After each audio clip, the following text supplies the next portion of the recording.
Hello my dear students, कैसे हैं आप सभी। मैं हूं महिमा और मेरे साथ आज हम सॉल्व करेंगे कार्यपत्रक 31। कार्यपत्रक 31 हमारा आज का विषय है हिंदी और आज की वर्कशीट हमारी जो है वो है 14 सितंबर 2020 के लिए।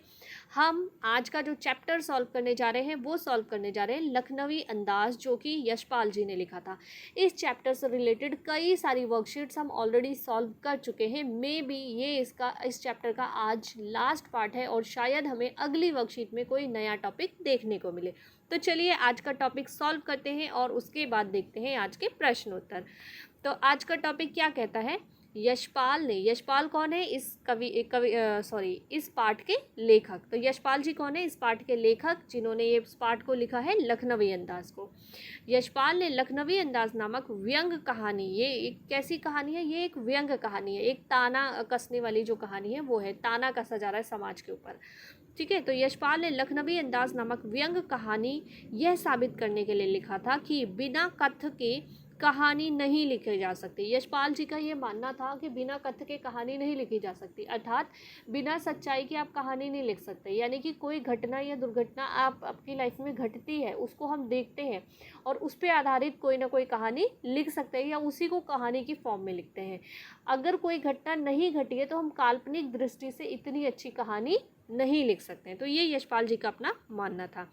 इस पाठ में यशपाल उस पतनशील सामंती वर्ग पर कटाक्ष करते हैं जो वास्तविकता से बेखबर एक बनावटी जीवन शैली की आदि है। मतलब इस पाठ में यशपाल जी पतनशील, आप कह सकते हो पतनशील जिसका अंत हो चुका हो, और सामंती वर्ग पहले के टाइम में जो राजघराने होते थे ना उनको कहते थे। तो पतनशील सामंती वर्ग पर कटाक्ष करते हुए, कटाक्ष मतलब होता है ताना कसते हुए एक वास्तविकता, मतलब जो जीवन में आज की सच्चाई है उससे बेखबर, जो सच्चाई को अपनाना ही नहीं चाहते, ठीक है, या सच्चाई से बेखबर है बिल्कुल और बनावटी जीवन जी रहे, उनके ऊपर कमेंट करते हुए, उनके ऊपर ताना कसते हुए इस कहानी को लिखा था।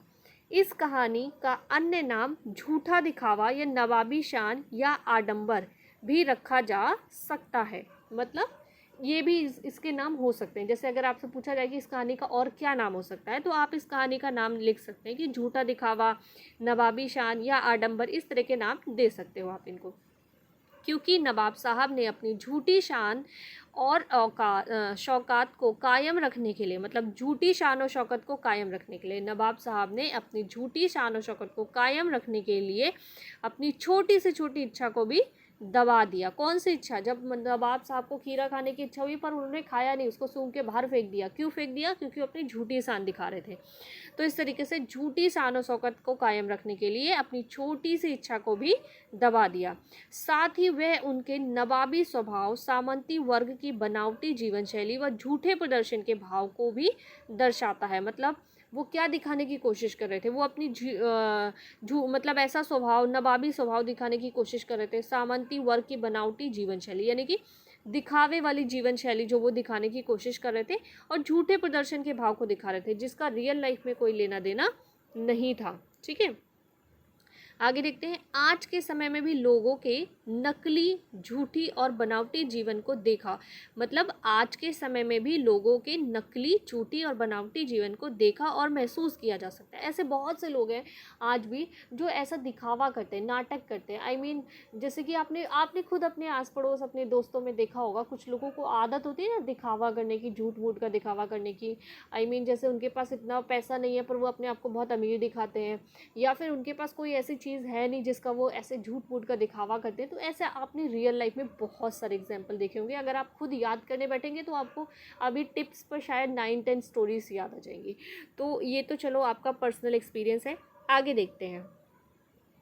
अब इसके आधार पर आपको प्रश्न दिए गए हैं। तो आपने चैप्टर ऑलरेडी पढ़ लिया है क्योंकि हमने इससे रिलेटेड 3-4 वर्कशीट्स ऑलरेडी सॉल्व कर लिए। आई होप आपको चैप्टर बहुत अच्छे से क्लियर हो गया होगा कि इसमें एक नवाब साहब हैं, उन्होंने अपना जो दिखावा किया ट्रेन में जैसे जैसे किया, और जो हमारे लेखक महोदय हैं उन्होंने उनको कैसे ऑब्जर्व किया और उनको ऑब्जर्व करके अपनी कहानी लिखी। तो ये सारी चीज़ें हम पहले डिस्कस कर चुके हैं, पढ़ चुके हैं, और आज हम जाएंगे इसके क्वेश्चन आंसर्स पे सीधा। तो आज का पहला प्रश्न है, इस पाठ में नवाब साहब की जिन चारित्रिक विशेषताओं का पता चलता है उन्हें लिखिए। यानी कि नवाब साहब की कौन कौन सी विशेषताएं हैं उसको हमें लिखनी है। नवाब साहब की पिक्चर दे रखी है यहाँ पे। चलिए आगे देख लेते हैं। प्रश्न नंबर 2, आपने भी कभी ना कभी किसी के बनावटी जीवन शैली व झूठे प्रदर्शन के भाव को महसूस किया होगा। किसी ऐसी घटना का जिक्र करते हुए अपने विचार लिखें, यानी अपनी स्टोरी लिखनी है आपको, जो आपने अपनी लाइफ में कुछ भी फेस किया होगा ऐसा। मैं आपको एक स्टोरी दूंगी इससे रिलेटेड, पर आप चाहे तो उसे भी लिख सकते हैं, और यदि आपको आपकी खुद की लाइफ की कोई ऐसी स्टोरी पता है जो इससे बेहतर है तो आप वो भी लिख सकते हैं, और अच्छा होगा, है कि नहीं है। चलिए आज का तीसरा प्रश्न देख लेते हैं। निम्नलिखित वाक्यों में से क्रियापद छांटकर क्रिया भेद भी लिखिए, यानी आपको 8 वाक्य दे रखे हैं, आपको इनको पढ़ना है। हर एक वाक्य में कोई ना कोई क्रियापद है, उसको छांट के और उसमें कौन सा क्रिया है वो भी आपको बताना है। जैसे पहला वाला आपको सॉल्व करके भी दिया गया है। एक सफ़ेदपोश सज्जन बहुत सुविधा से पालथी मारकर बैठे थे। तो इसमें हमें एग्जाम्पल है बैठे थे। बैठे थे ये हमारा क्रियापद हो गया, और इसका उत्तर क्या हो गया, ये अकर्मक क्रिया है। तो इसी तरीके से बाकी भी हमें सॉल्व करने हैं। तो ये था हमारी आज की वर्कशीट। अब हम सॉल्व करेंगे आज के उत्तर। तो आज का पहला प्रश्न है हमारा, इस पाठ में नवाब साहब की जिन चारित्रिक विशेषताओं का पता चलता है उन्हें लिखिए। तो उत्तर है, इस पाठ में नवाब साहब की चारित्रिक विशेषताएं निम्नलिखित है। नंबर 1, नवाब साहब एक झूठी शान को दिखा रहे थे। ठीक है, नवाब साहब क्या कर रहे थे, एक झूठी शान को दिखा रहे थे जिसका कोई मतलब ही नहीं। अगर आप में कोई इंटरेस्ट ही नहीं ले रहा तो आप अपना दिखावा किसके सामने कर रहे हैं, क्यों कर रहे हैं, है कि नहीं है। तो इस तरीके से नवाब साहब एक झूठी शान को दिखा रहे थे। नंबर 2, नवाब साहब अपनी नवाबी स्वभाव, सामंती वर्ग की बनावटी जीवन शैली व झूठे प्रदर्शन के भाव को व्यक्त कर रहे थे। ऐसे व्यक्त कर रहे थे जिससे कोई इंटरेस्ट नहीं ले रहा था। तो ऐसे मतलब वो क्या कर रहे थे, वो दिखाने की कोशिश कर रहे थे कि मैं नवाब हूँ, मेरा स्वभाव नवाबी है, मैं ऐसा कर सकता हूँ, मैं वैसा कर सकता हूँ। पर इंसान तो अंदर से इंसान होता है, ये चीज़ वो भूल गए थे। और वो क्या दिखा रहे थे, सामंती वर्ग की बनावटी जीवन शैली। सामंती क्या होता है, राजघराने की जो जीवन शैली होती है। तो वो दिखाने की कोशिश कर रहे थे कि मैं नवाबी मेरा स्वभाव है, मैं सामंती परिवार से बिलोंग करता हूँ, तो मेरा वैसा ही जीवन शैली होगा। तो वो झूठे प्रदर्शन करने की कोशिश कर रहे थे। नंबर 3, नवाब साहब दुनियादारी के आडंबर से घिरे हुए थे, मतलब दुनिया के जो फेक दिखावे होते हैं ना, उससे घिरे हुए थे।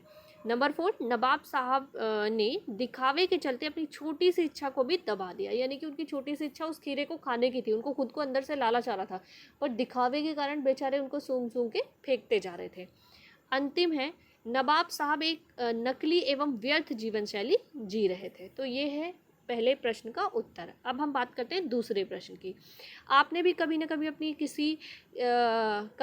किसी एक बनावटी जीवन शैली व झूठे प्रदर्शन के भाव को महसूस किया होगा। किसी एक घटना का जिक्र करते हुए अपने विचार लिखे। यहाँ पे आपको अपने स्वयं विचार लिखने कि आपके अपने खुद के विचार क्या हैं। ठीक है, तो हमारा दूसरा उत्तर है, एक बार जब मैं मेरे किसी रिश्तेदार की शादी में गई तो वहां मेरी मुलाकात एक आंटी से हुई। मैंने देखा कि वह केवल वहां उपस्थित लोगों के कपड़ों एवं गहनों को देख रही थी। मतलब वो आंटी क्या कर रही थी, सबके कपड़ों और गहनों को ही देख रही थी।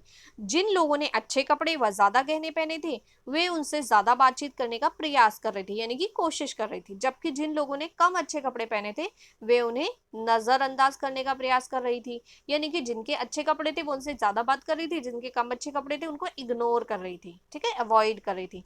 वह स्वयं भी एक धनी परिवार से थी, यानी कि वह खुद भी काफी रिच फैमिली से बिलोंग करती थी। उनके इस आचरण को देखकर मुझे दिखावे की झूठी शान का आभास हुआ। वह केवल उन्हीं लोगों की प्रशंसा कर रही थी जो अधिक धनी थे या फिर किसी अच्छी पदवी पर कार्यरत थे। इससे पता चलता है कि वह आंटी बनावटी जीवन शैली व झूठे प्रदर्शन के भाव को व्यक्त कर रही थी। तो इस तरह के जो लोग हैं, जो मैंने अभी आपको इस वाक्य में बताया है, ऐसे लोग आपको हर किसी को कभी ना कभी जरूर मिले होंगे। तो ऐसे लोगों को, जो भी इस टाइप के लोग हैं, उनसे रिलेटेड कोई ना कोई स्टोरी आपके खुद के माइंड में होगी। अगर आपके माइंड में कोई ऐसी स्टोरी है तो आप अपनी खुद की स्टोरी लिख सकते हैं, और आपको मेरी स्टोरी अच्छी लगती है तो आप इसे डेफिनेटली लिख सकते हैं। चलिए देखते हैं तीसरा प्रश्न। निम्नलिखित वाक्यों से क्रियापद छांटकर क्रिया के भेद भी लिखिए, यानी पहले क्रियापद छांटना है, उन्हें लिखना है और उसके भेद भी लिखने हैं। पहला वाक्य है, एक सफेदपोश सज्जन बहुत सुविधा से पालथी मारकर बैठे थे। तो ये हमारा वाक्य है। इसमें हमें पूछा गया है, हमें क्रियापद छांटना है, तो क्रियापद है बैठे थे। ठीक है, ये हमारा क्रिया हो गया, बैठना। उठना बैठना चलना फिरना, ये क्या होता है, क्रिया होता है। क्रिया मीन्स कार्य। ठीक है, तो क्रिया क्या होती है, उठना बैठना चलना फिरना दौड़ना, ये सब क्रिया होती है। तो बैठे थे हमारी क्रिया हो गई, और इसमें कौन सी क्रिया का भेद है, अकर्मक क्रिया का है। चलिए आगे देखते हैं।